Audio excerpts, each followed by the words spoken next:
Ето ни сега, трети сме в класирането на първенството, въпреки че можеше да сме първи, нали така, Бой? Може да сме първи, много време бяхме първи, имаше много отложени мачове, момчета са много добри всички.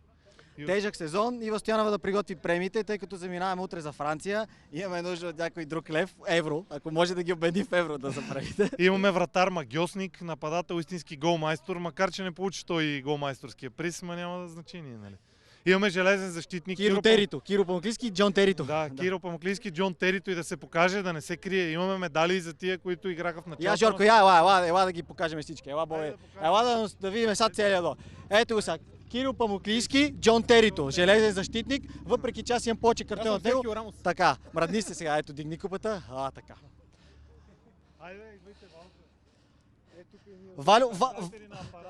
Валю техниката, човек, който може да продолее абсолютно всеки, подава с пети със светло от апаратата, да, светло режисьор, той режисира всяка една наша атака, всяка една наша атака се репетира 4-5 пъти и след това се изпълнява в матча. Сега, човека Паяк, много добър вратар, с изключение на трите гола от тъч, един от корнер, всичко друго спаси. Един от център. Голмайстор на турнира. Истинският голмайстор на нашия отбор. Ето дарявам му обаче титлата, това е че Венци. сезон не носи на гръб. Това е така. Задни ножици, голове с гъс. Това е Венци Кетеринга. Венци Кетеринга, който ако не е той, ние сме гладни, жадни и тук едва ще движиме на мачовете. И Бойко, искам да го видиш, Бойко мешача. Бойко може да измеша целият техен отбор, целият наш отбор, съдята и накрая или ще вкара гол или ще подаде. Понякога изпуска. Искам да попитам как най-добрият десен бек стана най-добър нападател. Това е най-странно от всичко. Явно при организаторите има някакво пропукване, има някаква корупция. Не, просто ти ставаш с всеки изминал ден много добър. И мисля, че си по-добър от всичките от националния отбор. Ето го. Владо Стоянов от Портал, всички го знаете, Владо Стоянов.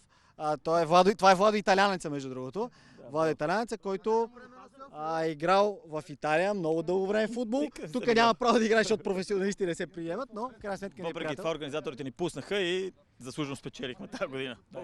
Най-вече благодаря на канал 3. Честито, много после на Бистър, защото го нямаше. Това е, ето. Отбора си прави селфи. Аз къде ще отидаме? Ето, наживо сме във Фейсбук сега. Може да ни гледате навсякъде, където има връзка.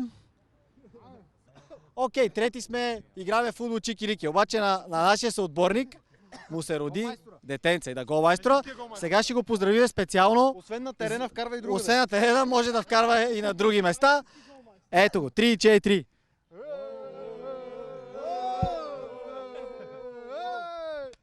До година втора люлка. Айде.